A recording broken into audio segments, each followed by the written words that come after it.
Le ciel de Paris avait cette teinte gris-perle particulière aux soirées d'octobre, lourde de pluie retenue. Les lampadaires du quartier latin s'allumaient un à un, projetant des halos dorés sur les pavés humides de la rue Saint-André-des-Arts. Les boutiques fermaient à leurs portes, les cafés se remplissaient de voix animées, de rires, du tintement des verres. L'odeur du pain frais se mêlait à celle du tabac et des parfums coûteux. Paris vivait indifférente, magnifique, cruelle. Élise Moreau se tenait immobile devant la vitrine de la boulangerie Lenoir, ses mains enfoncées dans les poches d'un manteau gris 3 fois trop grand pour elle. À travers le verre embué, elle regardait les croissants dorés, les pains au chocolat encore tièdes, les tartes aux pommes brillantes de glaçage. Son estomac se contracta douloureusement. Elle n'avait rien mangé depuis la veille au soir. Une soupe claire servie au foyer d'urgence, à peine assez pour tromper la faim. Lucas, son petit frère, avait eu droit à la même portion. Elle avait glissé la moitié de son pain dans la poche de l'enfant quand il ne regardait pas. 15 ans. Elle en paraissait 12, tant son visage était creusé, ses pommettes saillantes, ses yeux trop grands dans un visage trop maigre. Ses cheveux châtains, qu'elle attachait toujours en queue de cheval serrée, étaient propres mais ternes, sans éclat. Ses vêtements, récupérés dans des distributions caritatives, pendaient sur son corps frêle. Un jean délavé, un pull à col roulé noir troué au coude, des baskets blanches devenues grises. Et ce manteau, ce maudit manteau d'homme qu'elle serrait contre elle comme une armure dérisoire contre le froid et les regards. Elle détourna les yeux de la vitrine. Pas ce soir. Ce soir, elle avait un plan. Sous son bras gauche, enveloppé dans un tissu de velours bleu marine usé jusqu'à la trame, reposait le violon de sa mère. L'étui d'origine avait été vendu il y a 3 mois pour payer les médicaments de Claire durant ces dernières semaines. Il ne restait que l'instrument lui-même, une pièce magnifique du 19e siècle, au vernis ambré strié de fines craquelures qui racontait son âge. Claire l'avait reçu de sa propre mère, qui elle-même l'avait hérité. 3 générations de femmes, 3 générations de musiciennes, et maintenant Élise, la dernière de la lignée, seule dans les rues de Paris, avec pour unique richesse cet objet précieux qu'elle refusait de vendre malgré la faim, malgré le froid, malgré tout. Elle remonta la rue en direction de la Seine, les mains tremblantes. Pas à cause du froid, à cause de ce qu'elle s'apprêtait à faire. Le foyer d'urgence. Victor Hugo, situé dans le 13e arrondissement, abritait 43 personnes ce soir-là. Familles éclatées, mères célibataires, jeunes en rupture, vieux sans ressources. Élise et Lucas y occupaient un lit superposé dans une chambre, partagée avec 2 autres familles. Les murs étaient un jaune sale, l'odeur de désinfectant mêlée à celle de la sueur et du désespoir. Les draps étaient rêches, les couvertures insuffisantes. Mais c'était un toit. C'était mieux que la rue. Ce matin-là, avant de partir pour le collège, Élise avait trouvé Lucas assis sur le lit du bas, ses petites jambes ballantes, le regard vide. Il n'avait pas pleuré. Il ne pleurait plus depuis l'enterrement de leur mère, 8 ans, et déjà cette capacité effrayante à encaisser la douleur sans broncher. « Tu as faim ?» avait-elle demandé doucement. Il avait hoché la tête sans la regarder. « Ce soir, je te ramène quelque chose. Promis. » Elle avait posé un baiser sur ses cheveux blonds, trop longs, trop emmêlés. Il sentait le savon bon marché et l'enfance voler. Puis elle était partie, le violon sous le bras, déterminée. Au collège Montaigne, où elle était inscrite en classe de 3e grâce à l'intervention d'une assistante sociale acharnée, Élise était transparente. Elle s'asseyait au fond, ne parlait à personne, rendait ses devoirs en retard ou pas du tout. Les professeurs, débordés, ne s'attardèrent pas sur son cas. Une élève de plus en difficulté, une statistique. Ses camarades la surnommaient la muette. Personne ne savait où elle vivait, personne ne savait qu'elle jouait du violon, personne ne savait qui elle était vraiment. Mais elle savait jouer. Elle savait jouer mieux que n'importe qui. La rue Saint-André-des-Arts grouillait de touristes et de Parisiens attablés aux terrasses chauffées. Élise passa devant le café Procope, devant les boutiques de souvenirs aux devantures criardes, devant les crêperies d'où s'échappaient des odeurs de beurre fondu et de sucre. Elle s'arrêta devant le numéro 47. Une façade de pierre blonde, une enseigne discrète en lettres dorées, le clair de lune. Un restaurant réputé, fréquenté par des avocats, des éditeurs, des artistes. Elle l'avait repéré la semaine précédente en errant dans le quartier.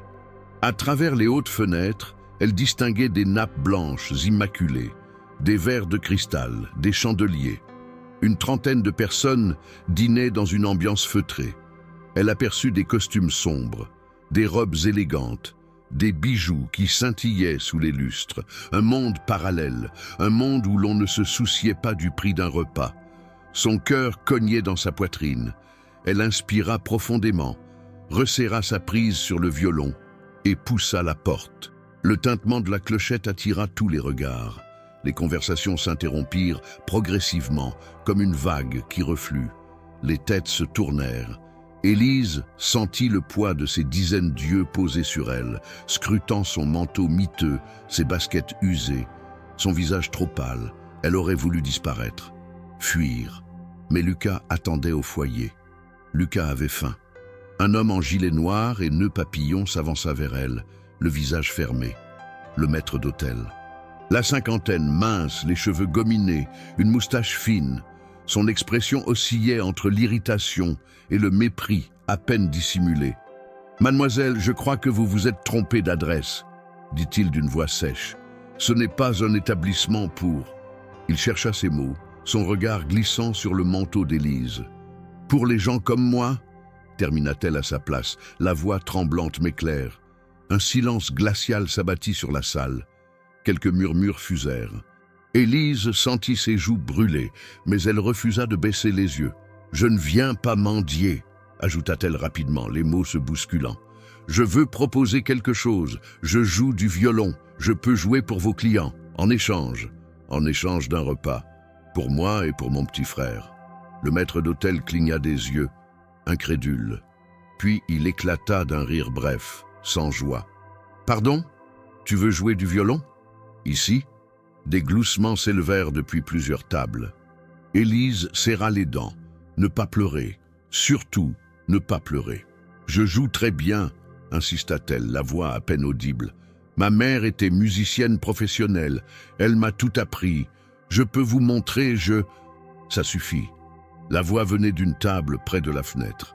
Un homme corpulent dans la cinquantaine, le visage rougeau, une serviette encore coincée dans le col de sa chemise, se leva lourdement.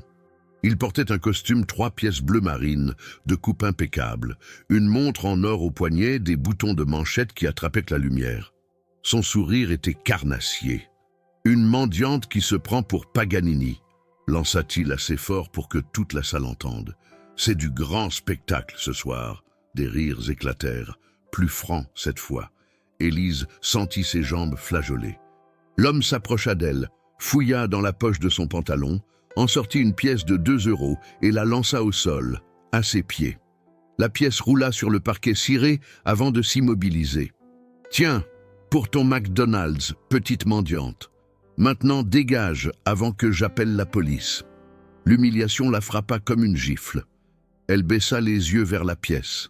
2 €. De quoi acheter un pain. Même pas assez pour Lucas et elle. Elle resta figée, les larmes menaçant de déborder, le violon serré contre elle comme un bouclier inutile. « Monsieur Garnier, s'il vous plaît. » Une nouvelle voix, plus grave, posée, venait du fond de la salle. Un homme dans la soixantaine, les cheveux argentés, coiffés en arrière, le visage marqué de rides profondes, se leva de sa table. Il portait un costume gris anthracite, sobre, élégant, sans ostentation. Ses yeux, d'un bleu délavé, fixaient Élise avec une expression indéchiffrable. C'était le propriétaire du restaurant, M. Beaumont. Elle le reconnut pour l'avoir vu une fois, en passant, donnant des instructions à son personnel. Il s'approcha lentement, les mains croisées dans le dos. Elle dit qu'elle sait jouer. Laissons-la essayer. Le maître d'hôtel ouvrit la bouche, mais Beaumont le fit taire d'un geste. « Vous voulez vraiment ?» commença Garnier, incrédule. « Oui. » Beaumont se tourna vers Élise. Son regard était dur, mais pas cruel. Fatigué plutôt. Usé par trop d'années, trop de déceptions. Très bien, petite. Tu veux jouer? Joue. Si tu nous impressionnes vraiment, tu auras ton repas. Pour toi et ton frère. Je te le fais préparer. Et tu l'emportes. Mais si tu nous fais perdre notre temps, si c'est du cirque, tu dégages et tu ne remets jamais les pieds ici. Compris? Élise hocha la tête, les larmes maintenant retenues par pure volonté. Oui, merci. Elle s'avança au centre de la salle, là où l'espace était dégagé, près de la cheminée de marbre où crépitait un feu doux. Ses mains tremblaient tellement qu'elle eut du mal à dénouer le tissu qui enveloppait le violon. Lorsque l'instrument apparut, plusieurs regards changèrent. Même sous la lumière tamisée, on voyait la qualité du bois, la finesse du travail, la patine du temps. Ce n'était pas un jouet, c'était une pièce d'exception. Élise posa le violon contre son épaule, cala sa joue contre la mentonnière usée par des décennies de contact. Elle ferma les yeux. Le brouhaha des conversations reprises en murmures s'estompa. Elle leva l'archet, et elle commença à jouer la chaconne de Bach en ré mineur.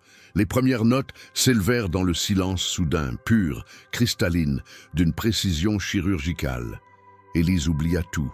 La salle, les regards, l'humiliation. Il n'y avait plus que la musique, cette langue qu'elle maîtrisait mieux que le français, mieux que n'importe quelle langue humaine. Ses doigts coururent sur les cordes avec une agilité stupéfiante, l'archet dansant entre des passages d'une douceur déchirante et des accords puissants qui vibraient dans les murs. Elle jouait pour sa mère, pour Claire qui lui avait appris chaque note, chaque nuance, chaque respiration musicale. Un Claire qui, même dans ses derniers jours, affaibli par la maladie, prenait encore sa main pour corriger un doigté. La musique, Élise, c'est ce qu'ils ne pourront jamais te prendre, quoi qu'il arrive. Elle jouait pour Lucas, qui attendait au foyer, couché sur le lit, superposé, fixant le plafond fissuré. Elle jouait pour toutes les nuits où elle s'était endormie le ventre vide, pour tous les matins où elle s'était réveillée sans savoir ce que serait le lendemain. La chaconne se déployait avec une intensité croissante. Les variations se succédaient, chacune portant une émotion différente. La perte, la rage, le désespoir, l'espoir fragile, la beauté obstinée de la vie malgré tout. Élise ne pleurait pas, mais chaque note était un cri silencieux, une prière, une revendication. Je suis là, j'existe. Regardez-moi. Dans la salle, les fourchettes s'étaient immobilisées. Les verres restaient en suspens. Les conversations étaient mortes. Certains clients avaient fermé les yeux, emportés par la musique. D'autres fixaient cette adolescente décharnée qui transformait la douleur en beauté. Garnier, l'homme qui l'avait humilié, s'était rassis, le visage défait, incapable de détourner le regard. À une table près de la cheminée, une femme d'une 50aine d'années, vêtue d'un tailleur noir sobre, les cheveux gris coupés courts, avait posé sa main sur sa bouche. Ses yeux brillaient de larmes contenues. Elle se nommait Diane Marchand, directrice artistique du Conservatoire de Paris, et elle n'était pas venue ici par hasard. Un dîner professionnel, une soirée entre collègues, rien de plus. Mais maintenant, elle ne pouvait plus bouger. Elle connaissait cette musique, elle connaissait ce jeu, et surtout, elle reconnaissait cette manière unique de phraser, cette sensibilité particulière qui faisait vibrer chaque note comme si elle venait de naître. Cela lui rappelait quelqu'un qu'elle n'avait pas vu depuis 20 ans.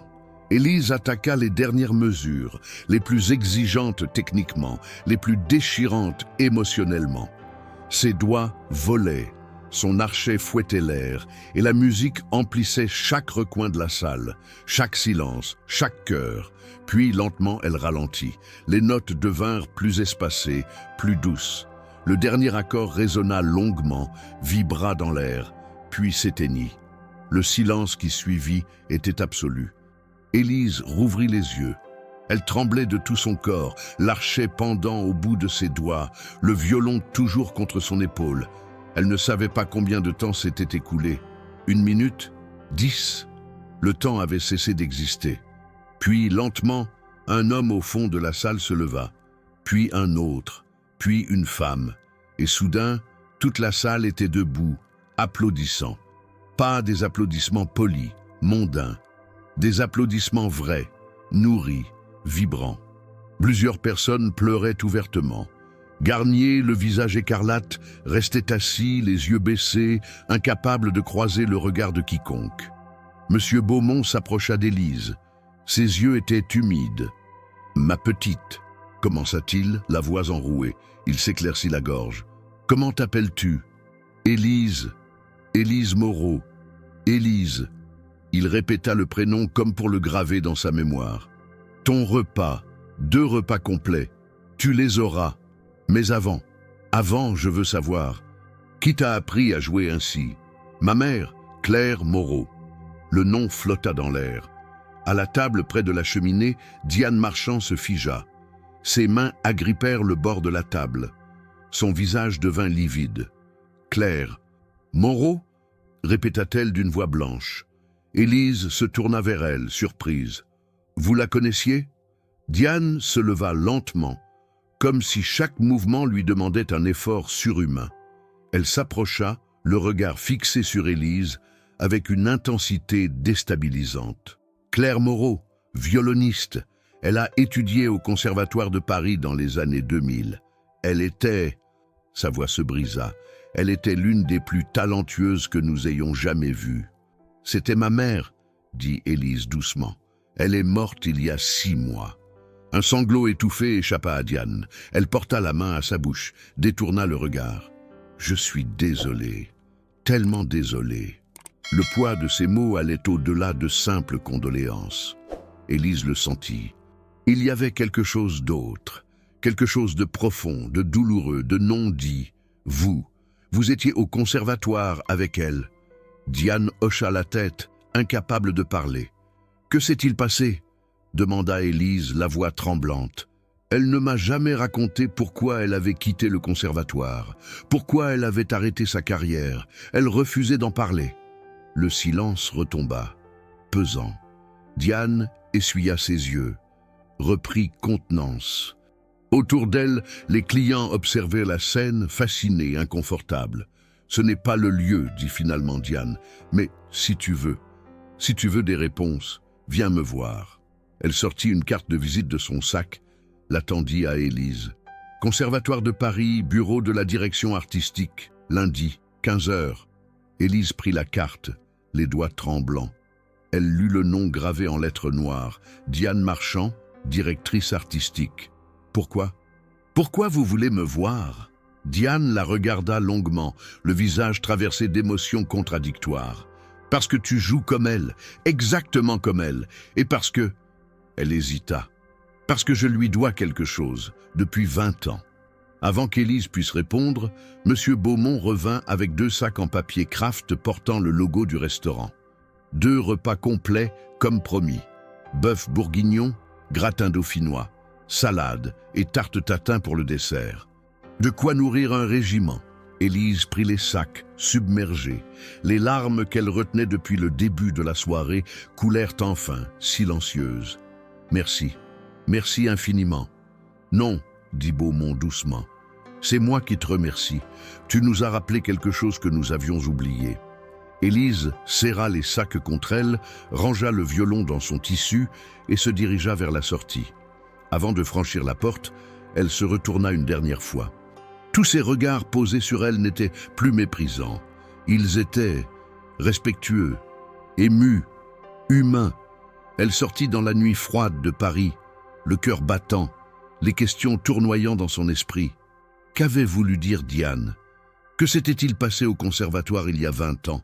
Pourquoi sa mère avait-elle abandonné sa carrière ? Elle pressa le pas en direction du métro, impatiente de retrouver Lucas, de le voir dévorer ce repas, de voir enfin un sourire sur son visage. Mais au fond d'elle, une autre faim s'était éveillée, une faim de vérité. Le lundi suivant, à 15 heures précises, Élise se tenait devant les grilles du Conservatoire de Paris, rue de Madrid, dans le 9e arrondissement. L'immeuble haussmannien s'élevait majestueusement. Sa façade de pierre blanche, ornée de sculptures représentant des muses et des instruments de musique. Des fenêtres hautes laissaient filtrer les sons d'une symphonie en répétition, des gammes de piano, des vocalises. C'était un temple de la musique, et Élise, avec son manteau miteux et ses baskets usées, se sentait comme une profanatrice sur le point d'en franchir le seuil. Lucas lui avait fait promettre de revenir vite. Il avait dévoré le repas du restaurant avec une avidité qui lui avait brisé le cœur, ses petites mains tremblantes tenant la fourchette comme si on allait lui arracher l'assiette. Puis il s'était endormi le ventre plein pour la première fois depuis des semaines, roulé en boule sous la couverture râpeuse. Élise avait veillé sur lui une partie de la nuit, incapable de dormir, la carte de visite de Diane Marchand serrée dans sa paume. Elle poussa la grille, traversa la cour pavée où quelques étudiants discutaient, partition sous le bras. Ils la regardèrent avec curiosité, puis détournèrent les yeux. Elle n'appartenait pas à ce monde. Pas encore. De l'accueil, une femme d'âge mûr aux lunettes en demi-lune la toisa d'un regard froid. « Je peux vous aider ? J'ai rendez-vous avec Madame Marchand. » Élise Moreau. La réceptionniste consulta son ordinateur, sourcils froncés. « Ah oui, 3e étage, bureau 312, ascenseur au fond à gauche. » Élise grimpa les escaliers plutôt que de prendre l'ascenseur. Elle avait besoin de marcher, de calmer les battements frénétiques de son cœur. Les couloirs étaient ornés de portraits de compositeurs célèbres, de photographies d'anciens élèves devenus stars internationales. Des vitrines exposaient des instruments rares, des partitions manuscrites. Chaque mètre carré suintait l'excellence, la tradition, le poids de l'histoire. La porte 312 était entr'ouverte. Élise frappa doucement. « Entrez !» Elle poussa la porte. Le bureau de Diane Marchand était spacieux, lumineux, avec une grande fenêtre donnant sur la rue. Des étagères croulaient sous les partitions, les livres, les dossiers.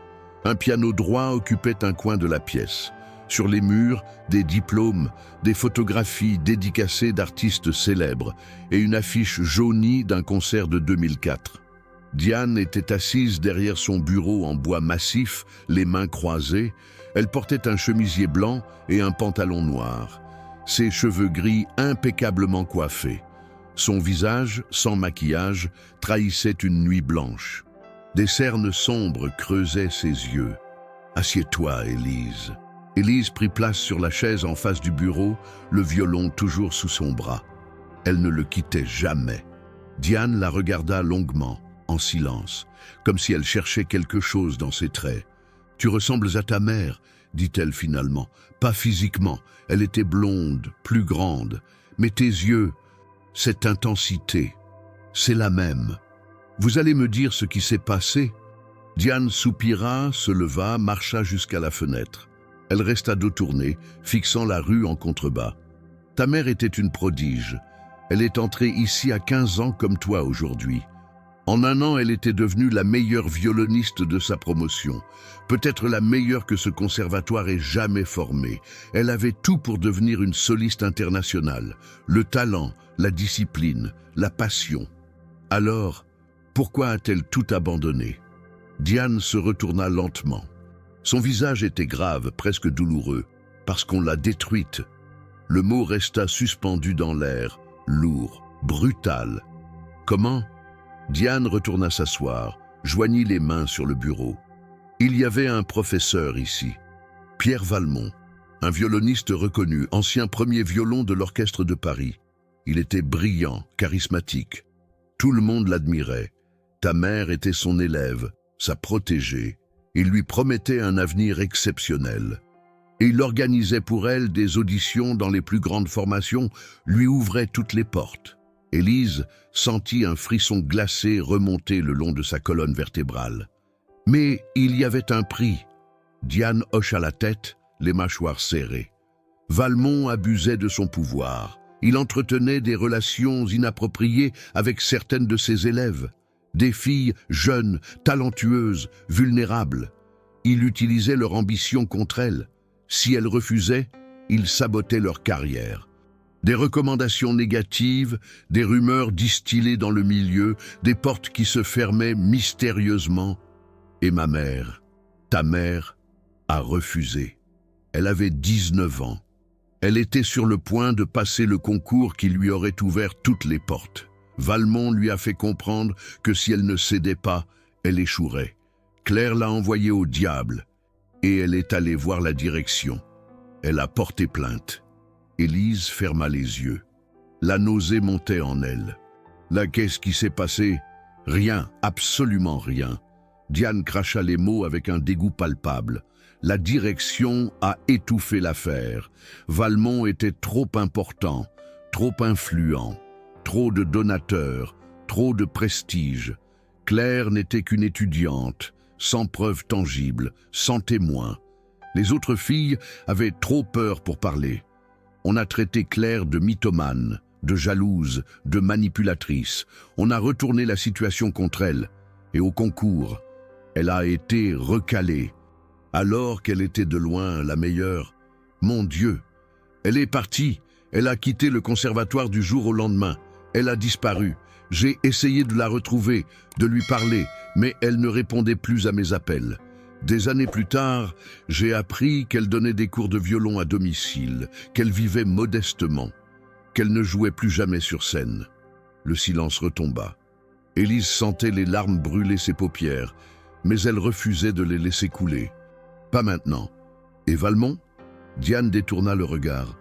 Il a pris sa retraite il y a 5 ans, couvert d'honneur, de décoration.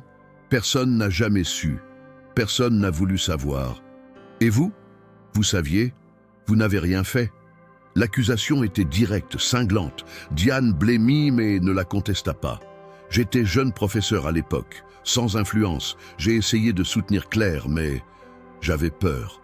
Peur pour ma propre carrière, peur de Valmont. Peur de perdre ma place. Alors je me suis tu, et chaque jour depuis, je vis avec cette lâcheté. Élise serra les poings.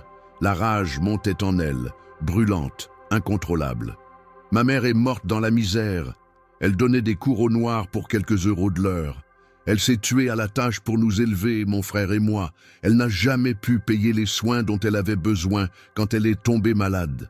Elle est morte seule, brisée, oubliée.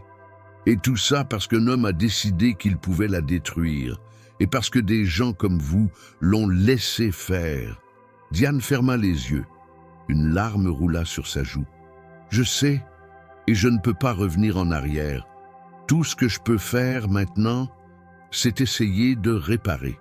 C'est pour ça que je t'ai fait venir. Elle ouvrit un tiroir, en sortit une épaisse chemise cartonnée, la posa sur le bureau. Dossier d'admission au conservatoire. Bourse complète. Logement étudiant inclus. Cours avec les meilleurs professeurs. Si tu passes l'examen d'entrée, tu es admise. Et avec ton niveau, tu le passeras les doigts dans le nez. Élise fixa la chemise comme si c'était un serpent venimeux. Vous voulez acheter mon silence? Non? Diane se pencha en avant, le regard intense. Je veux te donner ce qu'on a volé à ta mère. Une chance. Une vraie chance. Tu as un don exceptionnel, Élise. Tu ne peux pas le gâcher en vivant dans la rue. Je ne vis pas dans la rue. Je vis dans un foyer avec mon petit frère. Justement, le logement étudiant peut accueillir Lucas. Il y a une école primaire juste à côté. Il serait pris en charge, nourri, scolarisé correctement. Vous seriez ensemble, en sécurité. Élise sentit son cœur se serrer. C'était exactement ce dont elle rêvait depuis des mois. Un toit stable, de la nourriture régulière, Lucas en sécurité, et la possibilité de jouer, d'étudier, de devenir la musicienne que sa mère n'avait jamais pu être. Mais à quel prix? Et en échange, je ferme ma gueule sur ce qui est arrivé à ma mère. En échange, tu deviens ce que tu es destiné à être, une grande violoniste. Pendant que Valmont coule une retraite dorée, pendant que personne ne paie pour ce qu'il a fait. Diane baissa les yeux. Il est trop tard pour le dénoncer. L'affaire est prescrite. Il n'y a aucune preuve. Aucun témoin ne parlera. Et même si tu essaies, tu te détruiras. Le milieu musical est petit, impitoyable. Si tu attaques Valmont publiquement, tu seras blacklisté avant même d'avoir commencé. Donc je dois accepter l'injustice. Tu dois choisir ton combat. Ta mère a choisi la vérité. Elle a perdu. Toi, tu peux choisir l'avenir. le tien et celui de Lucas. Élise se leva brusquement, la chaise raclant le sol. « Je ne suis pas ma mère. » Elle se dirigea vers la porte, le violon serré contre elle. « Élise, attends. »« Non. Merci pour l'offre, mais je ne veux pas de votre charité coupable. » Elle sortit, claquant la porte derrière elle, les mains tremblantes, la vision brouillée par les larmes de rage. Elle dévala les escaliers, traversa la cour, franchit les grilles. Ce n'est qu'une fois dans la rue qu'elle s'autorisa à s'effondrer contre un mur, le souffle court, les sanglots secouant son corps frêle. Qu'est-ce qu'elle venait de faire? Elle venait de refuser la seule chance qu'elle aurait jamais de sortir Lucas et elle de la misère. Par fierté, par principe, elle pensa à sa mère, à Claire qui avait tout sacrifié pour la vérité et qui était morte seule, brisée, sans que personne ne se souvienne de son combat. Élise essuya ses larmes, inspira profondément. Non, elle ne pouvait pas accepter. Pas comme ça. Pas en fermant les yeux sur l'injustice. Il devait y avoir un autre moyen. Les jours suivants furent un tourbillon. Élise retourna au collège, mais son esprit était ailleurs. Elle passait ses soirées à la bibliothèque municipale, fouillant dans les archives numériques des journaux, cherchant des traces de ce qui s'était passé en 2004. Elle trouva quelques articles courts, évasifs, mentionnant une controverse au conservatoire, rapidement enterrée. Rien de concret, rien d'utilisable. Un soir, alors qu'elle revenait au foyer, Lucas l'attendait sur les marches, le visage grave. « Il y a une dame qui est venue te voir. »« Qui ?» Elle a dit qu'elle s'appelait Sophie, Sophie Renard. Elle a laissé ça. Il lui tendit une enveloppe blanche. À l'intérieur, un mot griffonné à la main. « Élise, je sais qui tu es. Je sais ce que ta mère a vécu. J'ai vécu la même chose. Je veux t'aider. Retrouve-moi demain, 18h, Café de Flore, boulevard Saint-Germain. Je serai seule à la table du fond. Sophie. » Élise fixa le mot, le cœur battant. Qui était cette Sophie Renard? Une autre victime de Valmont? Un piège?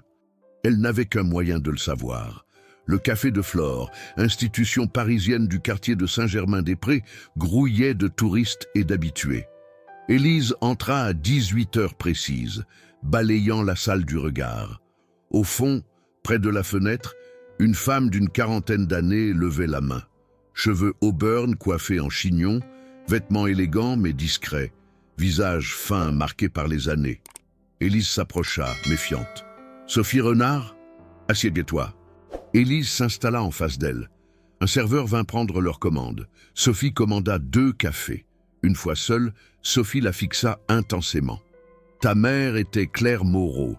Elle a dénoncé Pierre Valmont en 2004. »« Comment vous savez ça ?»« Parce que j'étais là, j'étais au conservatoire. J'étais l'une de celles qui n'ont pas parlé. » Élise sentit sa gorge se serrer. « Valmont. Oui, pendant 2 ans. J'avais 17 ans quand ça a commencé. Il m'a promis le monde. Il m'a détruite. Et quand Claire a porté plainte, j'aurais dû la soutenir, mais j'avais trop peur, trop honte. Alors je me suis tue, comme toutes les autres. Les cafés arrivèrent. Ni l'une ni l'autre n'y toucha. Pourquoi maintenant? Pourquoi vous me contactez? Sophie sortit une clé USB de son sac, la posa sur la table. Parce que j'ai gardé des preuves, des emails, des SMS, des enregistrements de conversation, tout ce que j'ai pu collecter à l'époque avant de fuir. Je les ai gardés pendant 20 ans. Je ne savais pas quoi en faire, mais quand j'ai entendu parler de toi, de ce qui s'est passé au restaurant, j'ai compris que c'était le signe. Élise fixa la clé USB. Qu'est-ce qu'il y a dedans? De quoi détruire Valmont? De quoi prouver qu'il a harcelé, manipulé, abusé de dizaines d'étudiantes pendant des années, avec des noms, des dates, des témoignages. Mais vous avez dit que c'était prescrit, que personne ne pourrait être poursuivi. Légalement peut-être, mais socialement, médiatiquement. Si cette affaire devient publique, Valmont sera anéanti, ses décorations retirées, sa réputation détruite, et le conservatoire sera forcé de reconnaître ce qui s'est passé. Élise tendit la main vers la clé, puis hésita.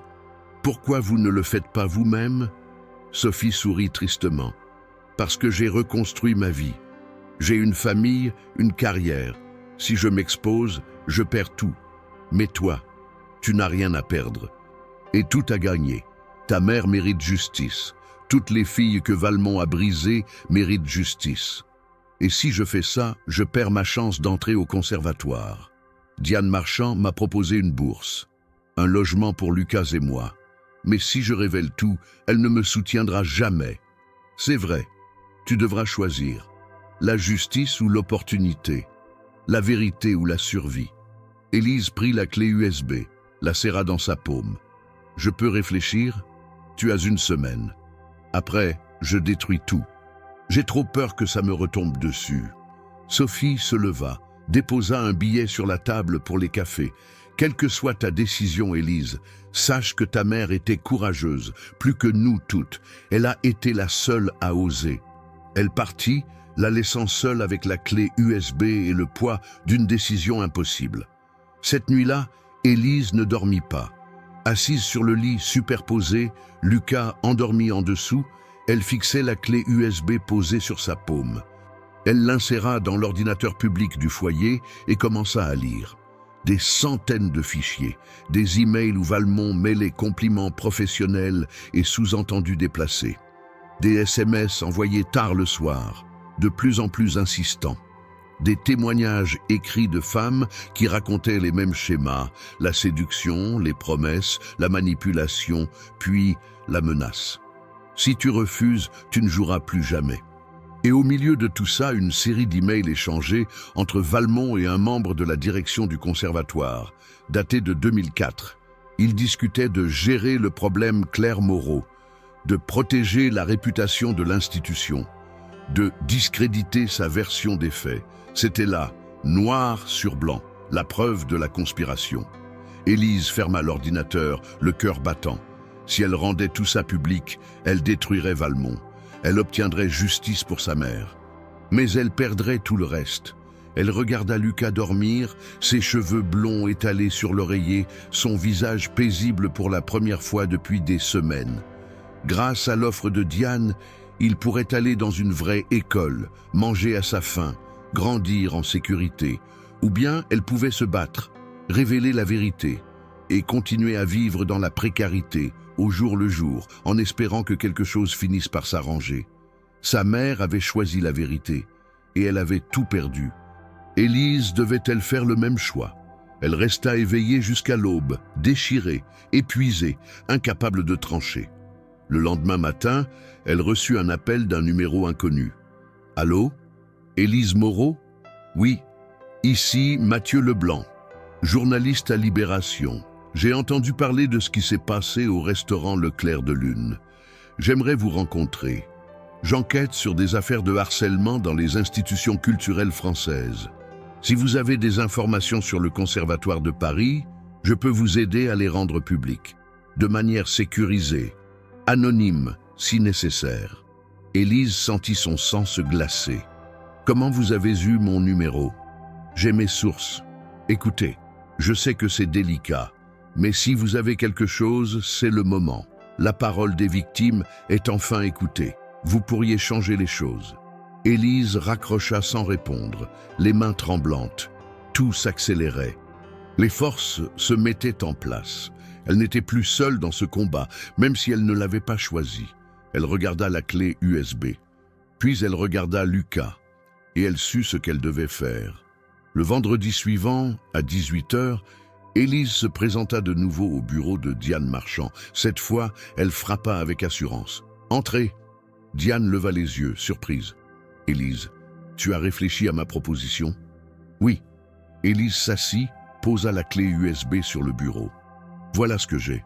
Des preuves, des témoignages, tout ce qu'il faut pour détruire Valmont et exposer ce que le conservatoire a fait à ma mère et à d'autres. » Diane fixa la clé, le visage livide. « D'où ça vient? Peu importe. Ce qui compte, c'est ce que vous allez faire maintenant. Élise, tu ne comprends pas. Si tu rends ça public, le conservatoire sera ébranlé. Des carrières seront détruites, y compris la mienne. Je sais, et tu perds ta chance d'y entrer. Je sais aussi. » Diane se leva, fit les 100 pas. « Alors pourquoi? Pourquoi sacrifier ton avenir pour une vengeance? Élise se leva à son tour, le regard brûlant. Ce n'est pas une vengeance, c'est de la justice. Ma mère est morte en croyant que personne ne se souciait de ce qui lui était arrivé, que son combat n'avait servi à rien. Je ne peux pas la laisser mourir pour rien, même si ça signifie rester dans la misère, même si... Le silence retomba. Diane fixa Élise longuement, puis un sourire étrange, presque admiratif, se dessina sur ses lèvres. Tu es exactement comme elle, têtue, courageuse, stupide. Elle prit la clé USB, la tourna entre ses doigts.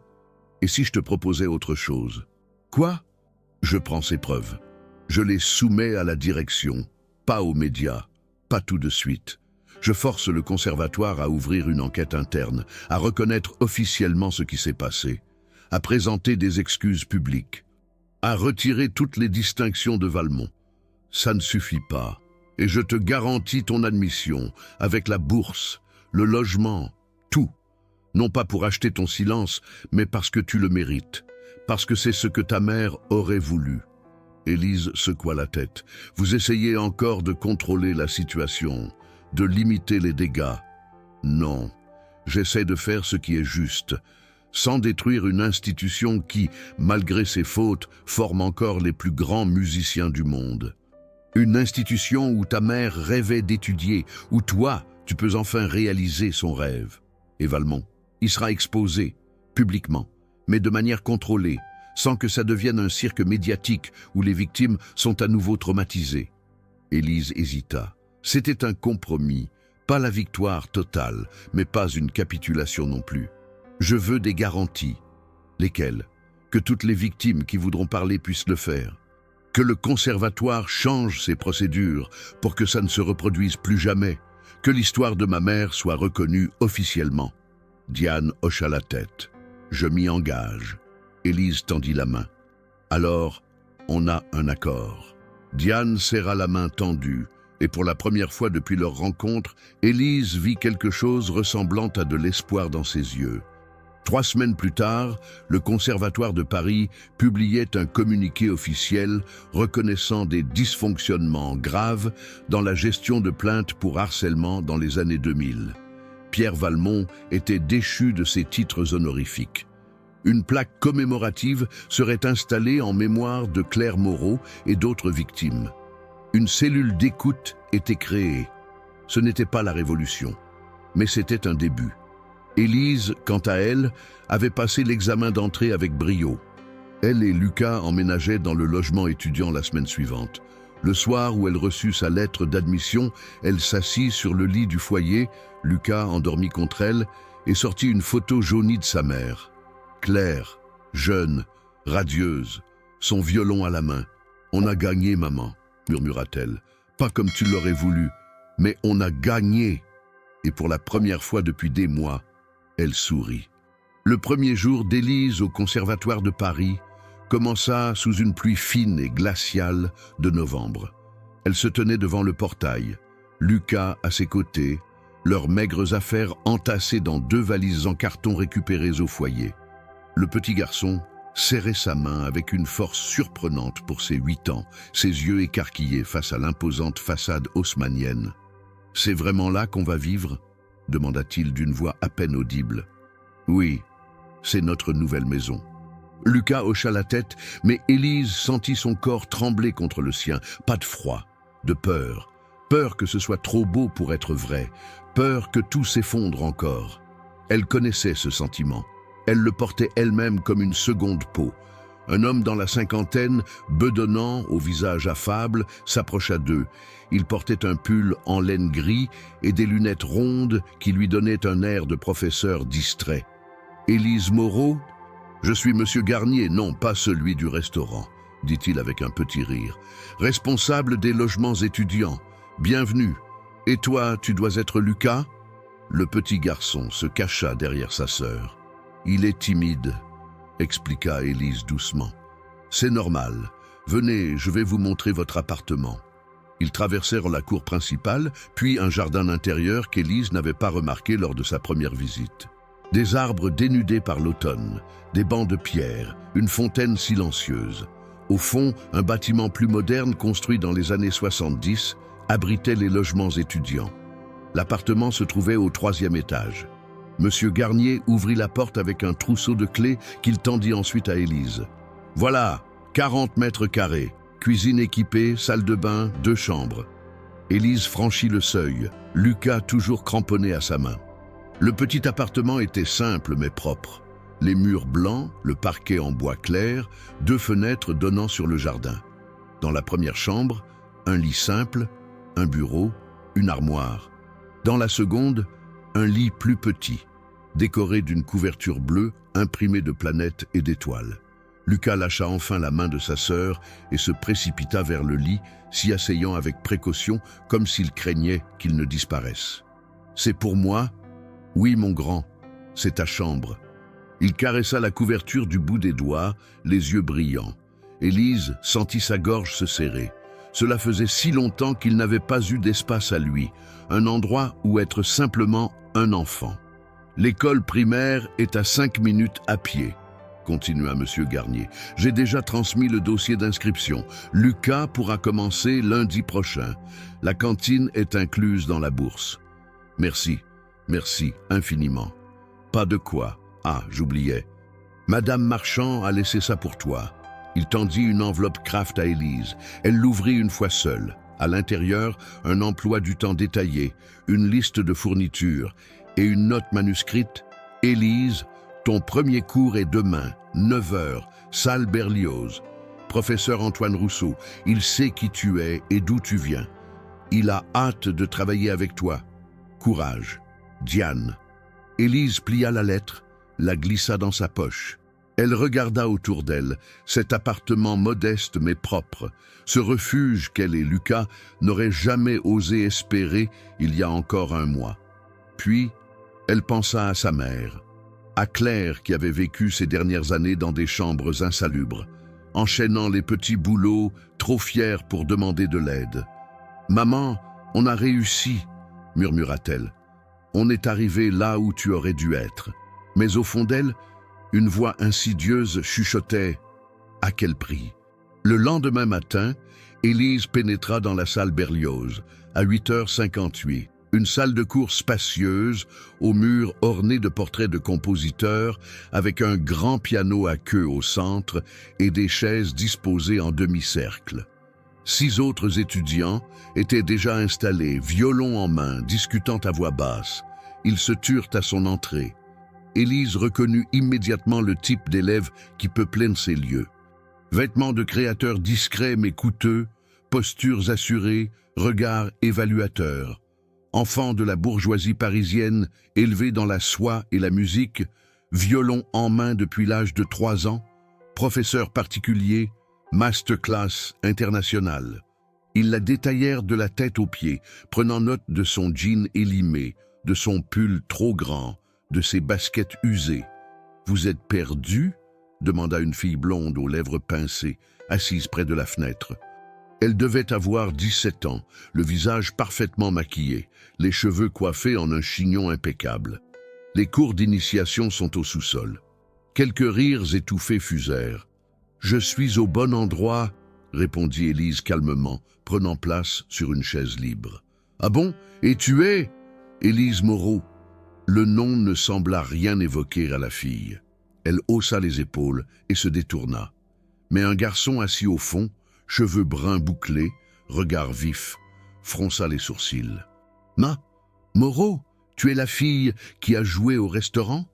Tous les regards se tournèrent à nouveau vers Élise. Cette fois, il y avait autre chose dans leurs yeux, de la curiosité. Et chez certains, quelque chose qui ressemblait à de l'hostilité. « C'est toi qui as fait tout ce scandale avec Valmont ?» insista le garçon. Avant qu'Élise ne puisse répondre, la porte s'ouvrit. Un homme entra, la quarantaine, grand, mince, cheveux poivre et sel, lunettes fines. Il portait un costume noir sobre et tenait un archet à la main comme d'autres auraient tenu une baguette de chef d'orchestre. « Bonjour, je suis Antoine Rousseau. Pour ceux qui me découvrent aujourd'hui, Je serai votre professeur de violon avancé cette année. Il balaya la salle du regard, s'arrêtant brièvement sur Élise. Bien. Commençons par un tour de table. Présentez-vous. Dites-moi depuis combien de temps vous jouez et quel est votre objectif ici. Chacun se présenta à tour de rôle. Camille Deschamps, violon depuis 12 ans, objectif. Premier violon à l'Orchestre de Paris.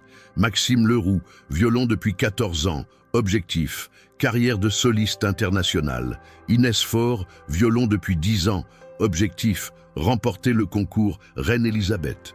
Puis vint le tour d'Élise. Élise Moreau, je joue depuis que j'ai 5 ans. Ma mère m'a enseigné. Mon objectif. Elle hésita. Qu'est-ce que c'était son objectif? Survivre? Honorer la mémoire de sa mère? Devenir assez bonne pour ne plus jamais dépendre de personne?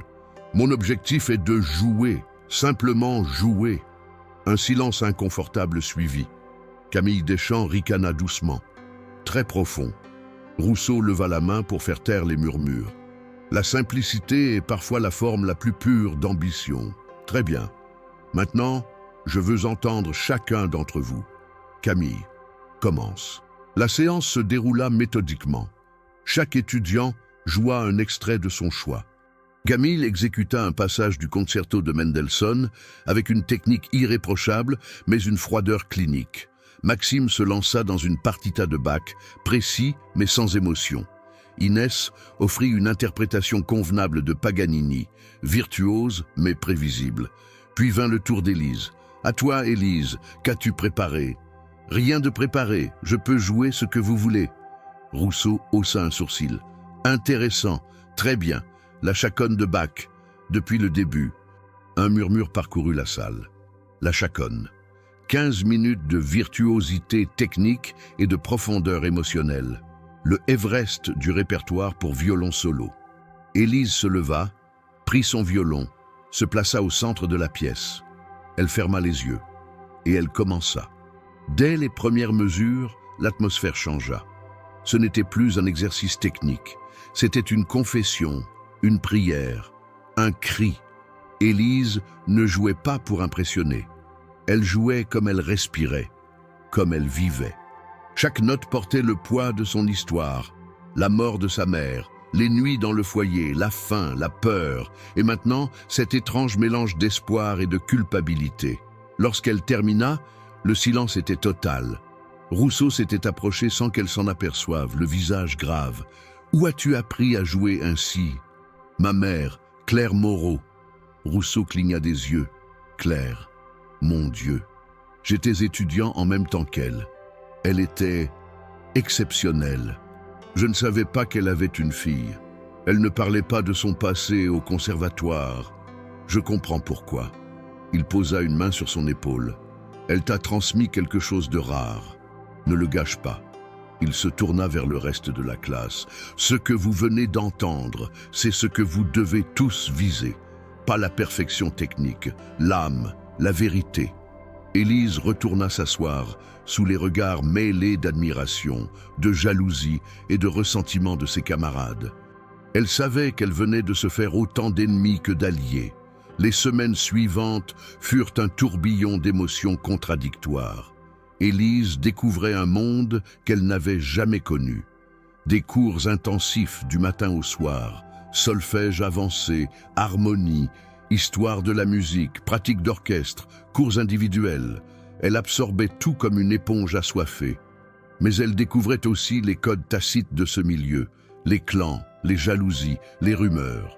Le fait qu'elle soit entrée grâce à une bourse sociale, après avoir causé un scandale, faisait jaser. Certains étudiants, comme Camille Deschamps, ne rataient jamais une occasion de la rabaisser. Des pics lancés en passant. « Oh, pardon, j'oubliais que tu n'as pas eu de cours particulier avec Perlman, comme nous. Des regards condescendants, des exclusions subtiles. Mais il y avait aussi Julien Marceau, le garçon aux cheveux bouclés qui l'avait interrogé le premier jour. Il s'approcha d'elle un midi à la cafétéria, son plateau à la main. « Je peux m'asseoir ?» Élise, qui mangeait seule depuis 3 semaines, hocha la tête, surprise. « Tu sais que tout le monde parle de toi, dit-il en s'installant. Je m'en doute. La plupart sont jaloux. Tu joues mieux que n'importe qui ici. Ce n'est pas pour ça qu'ils me détestent. Non. Ils te détestent parce que tu leur rappelles que tout leur argent, tous leurs cours privés, toutes leurs connexions ne valent rien face au vrai talent. Élise esquissa un sourire amer. Le vrai talent ne paie pas les factures. Peut-être, mais il fait de la vraie musique. Julien devint son premier allié au conservatoire. Il l'aida à naviguer dans les codes non écrits, à comprendre qui était qui, à éviter certains professeurs vicieux, à repérer les opportunités. Il jouait du violoncelle, venait d'une famille de musiciens modestes mais passionnés. Il comprenait ce que c'était que de ne pas appartenir au monde doré des Camille et des Maxime. Mais même avec son soutien, Élise se sentait constamment sur le fil. Elle travaillait 2 fois plus que les autres pour compenser ses lacunes en théorie musicale. Elle passait ses nuits à déchiffrer des partitions, à écouter des enregistrements, à perfectionner sa technique. Le jour, elle assistait aux cours. Le soir, elle rentrait auprès de Lucas, l'aidait avec ses devoirs, lui préparait à dîner, lui lisait des histoires. Lucas, lui, s'épanouissait. Pour la première fois de sa vie, il avait des amis. Il riait, il jouait, il redevenait un enfant. C'était la seule chose qui permettait à Élise de tenir. 2 mois après son arrivée, en janvier, le conservatoire organisa son concours interne annuel. Le gagnant se verrait offrir un concert solo avec l'orchestre de chambre de Paris, une opportunité en or pour lancer une carrière. Tous les étudiants en violon de niveau avancé étaient automatiquement inscrits. Élise ne voulait pas participer. Elle n'était pas là pour la compétition. Mais Rousseau insista. C'est important, pas pour gagner, pour te mesurer, pour savoir où tu en es. Le soir du concours, la salle Pleyel du conservatoire était bondée. Professeurs, étudiants, invités extérieurs. Élise aperçut Diane Marchand au premier rang, le visage tendu. Elle aperçut aussi, à sa grande surprise, Monsieur Beaumont, le propriétaire du restaurant. Il lui adressa un petit signe de tête encourageant. 12 candidats, 12 interprétations du même morceau imposé, le concerto pour violon de Tchaïkovski. Élise était la 11e. Elle écouta les autres jouer. Camille Deschamps délivra une performance techniquement parfaite, chaque note en place, mais sans âme. Maxime Leroux impressionna par sa virtuosité, mais son jeu était froid, calculé. Les autres étaient bons, très bons, mais il leur manquait quelque chose. Lorsque vint son tour, Élise monta sur scène, le violon tremblant légèrement dans ses mains. Elle vit tous ces visages tournés vers elle, certains bienveillants, d'autres hostiles, d'autres encore indifférents. Elle pensa à sa mère, à Claire qui avait été recalée à ce même type de concours il y a 20 ans. Non pas parce qu'elle n'était pas la meilleure, mais parce qu'on avait décidé qu'elle ne le serait pas. Élise posa son archet sur les cordes, et elle joua pour sa mère. Le premier mouvement explosa, puissant, passionné, débordant d'énergie. Le deuxième mouvement se déploya, mélancolique, tendre, d'une beauté déchirante. Le troisième mouvement tourbillonna, virtuose, joyeux, libérateur. Élise ne pensait plus à la technique, elle ne pensait plus au juge. Elle jouait comme si c'était la dernière fois, comme si chaque note était un adieu, un remerciement, une promesse. Lorsqu'elle termina, il y eut un instant de silence absolu. Puis, la salle explosa en applaudissements. Des gens se levèrent. Même Camille Deschamps, le visage défait, applaudissait du bout des doigts. Les résultats furent annoncés 1 heure plus tard. Première place, Élise Moreau. Le jury unanime avait souligné une maturité artistique exceptionnelle, une profondeur émotionnelle rare, une technique au service de la musique et non l'inverse. Élise monta sur scène pour recevoir son diplôme des mains de Diane Marchand. Leurs regards se croisèrent. Diane sourit, les yeux humides. « Ta mère serait fière. » « Je sais. » Mais en redescendant de scène, Élise sentit un vide étrange. Elle avait gagné. Elle avait prouvé qu'elle était la meilleure.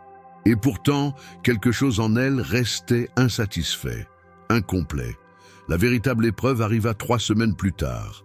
Un soir, alors qu'Élise rentrait au logement après une répétition épuisante, elle trouva Lucas assis devant la porte, le visage bouffi de larmes. « Lucas, qu'est-ce qui se passe ? Il y a un monsieur, il dit qu'il est de l'aide sociale, il dit qu'il doit te parler. » Le sang d'Élise se glaça. Elle poussa la porte. Dans le petit salon, un homme d'une 50aine d'années en costume gris attendait, mallette à la main. « Mademoiselle Moreau, je suis Marc Fontaine, travailleur social.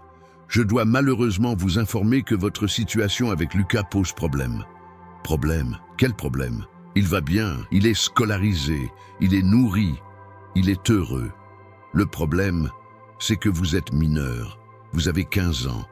Vous ne pouvez légalement pas avoir la garde de votre frère. » Élise sentit le sol se dérober sous ses pieds. « Mais on nous a donné ce logement, on nous a laissé vivre ici. » C'était une mesure temporaire, tolérée dans l'attente de trouver une solution pérenne. Mais la loi est claire. Lucas doit être placé dans une famille d'accueil, où vous devez être tous les deux placés ensemble, mais cela signifie quitter le conservatoire. Non, vous ne pouvez pas faire ça. Je suis désolé. La décision sera prise dans 2 semaines. Lucas s'était levé, tremblant, et s'était cramponné à sa sœur. « Élise, ils vont nous séparer ?»« Non, mon grand, non, je te le promets. » Mais en serrant son frère contre elle, Élise savait qu'elle ne pouvait pas tenir cette promesse. Pas toute seule. Les jours suivants furent un cauchemar. Élise consulta des avocats gratuits, des associations. Tous lui dirent la même chose. Elle était trop jeune. La loi ne prévoyait pas de cas comme le sien. À moins de trouver un tuteur légal acceptant de prendre en charge Lucas et elle, ils seraient séparés. Elle pensa à Diane. Mais Diane avait déjà pris des risques pour elle. Elle ne pouvait pas lui demander ça. Elle pensa à Rousseau, mais il avait sa propre famille. Elle pensa à Julien, mais il n'était qu'un étudiant comme elle. Un soir, désespérée, elle appela Sophie Renard, la femme qui lui avait donné les preuves contre Valmont. « Sophie, je ne sais plus quoi faire. Ils veulent me prendre mon frère. » À l'autre bout du fil, Sophie resta silencieuse un long moment. « Viens me voir demain. J'ai peut-être une solution. » Le lendemain, Élise se rendit à l'adresse que Sophie lui avait donnée. Un appartement lumineux dans le 15e arrondissement. Sophie l'accueillit avec un sourire triste. « Entre, assieds-toi. » Une fois installée, Sophie prit une grande inspiration. « Voilà ce que je te propose. Mon mari et moi, nous avons essayé d'avoir des enfants pendant des années. Sans succès. Nous sommes en processus d'adoption, mais ça prend du temps, beaucoup de temps. Si tu acceptes, nous pouvons devenir les tuteurs légaux de Lucas, et de toi, jusqu'à ta majorité. » Élise la fixa, incrédule. « Pourquoi vous feriez ça ? » ?»« Parce que je dois quelque chose à ta mère. Elle a été courageuse quand je ne l'ai pas été. Et parce que j'ai besoin de racheter une partie de ma lâcheté.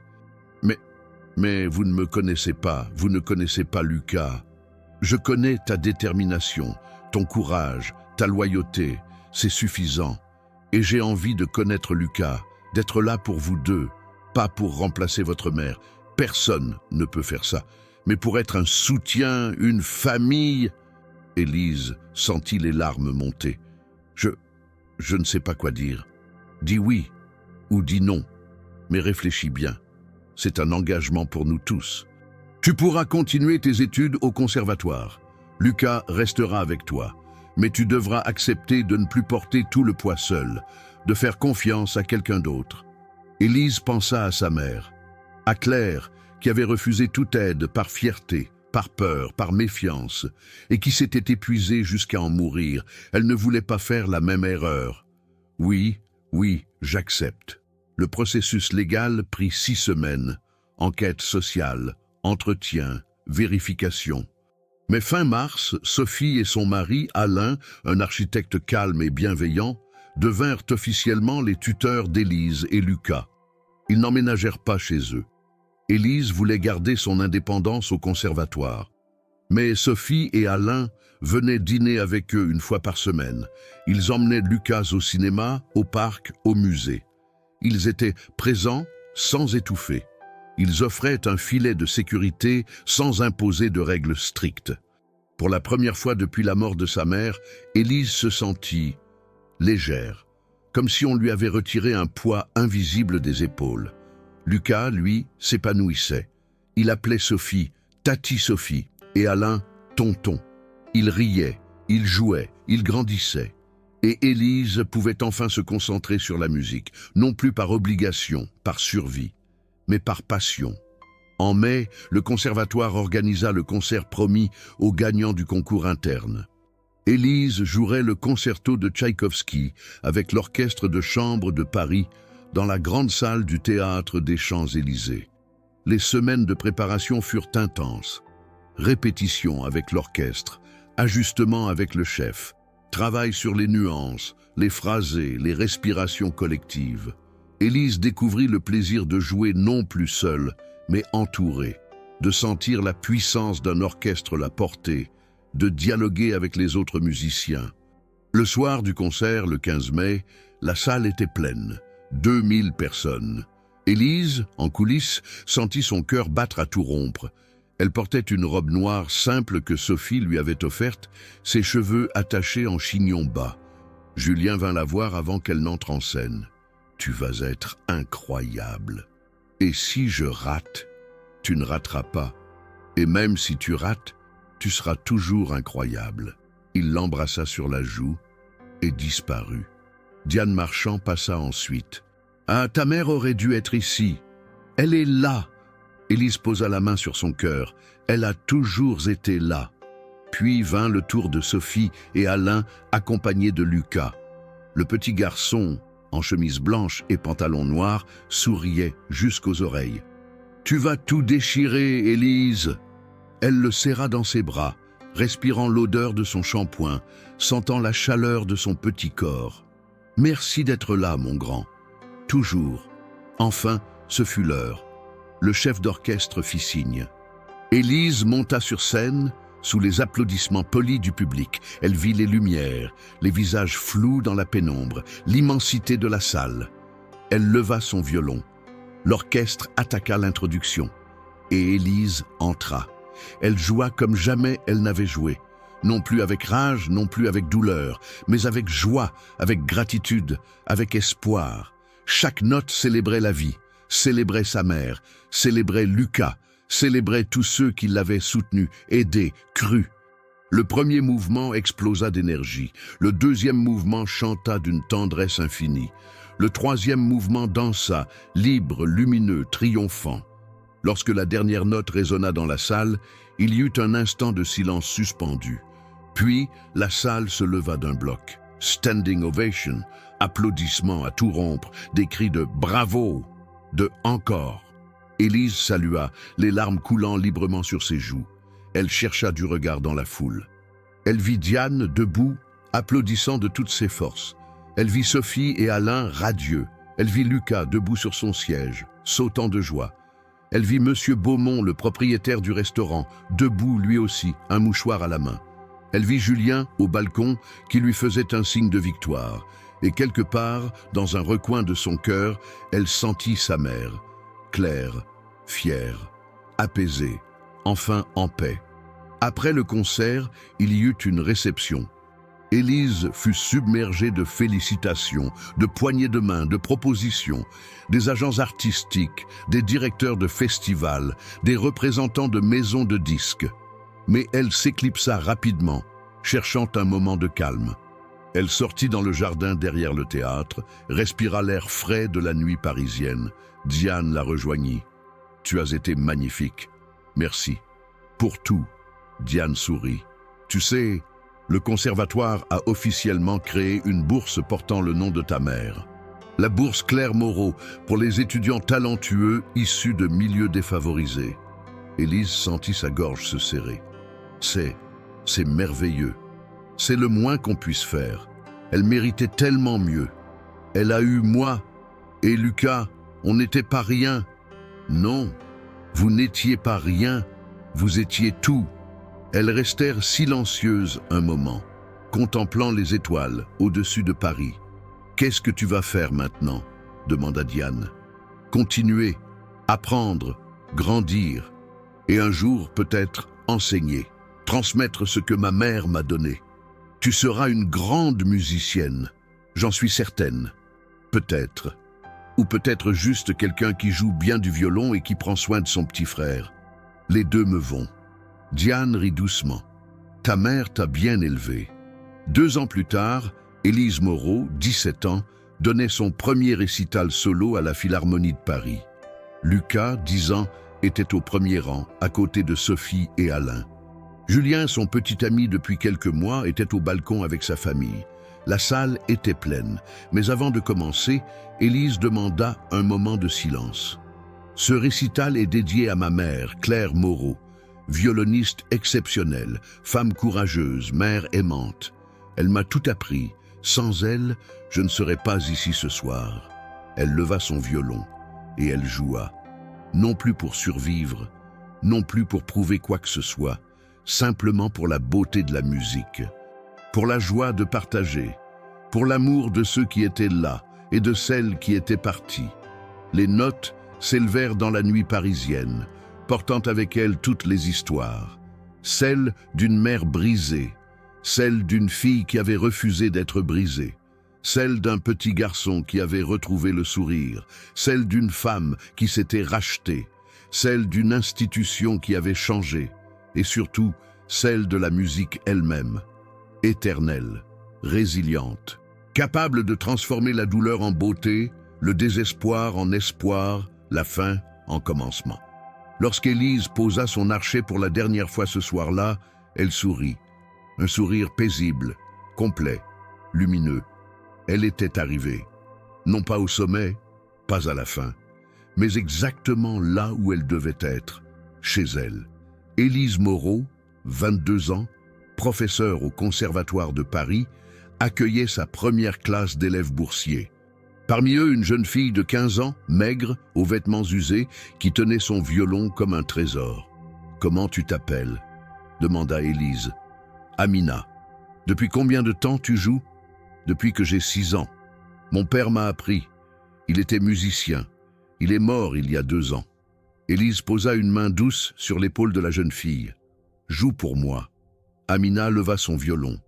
Et elle joua. Et dans ses notes, Élise entendit la même chose qu'elle avait portée autrefois. La douleur, l'espoir, la beauté obstinée de la vie. Elle sourit. « Bienvenue chez toi, Amina. » Et le cycle recommença. Celui de la transmission, celui de la guérison, celui de la musique qui sauve.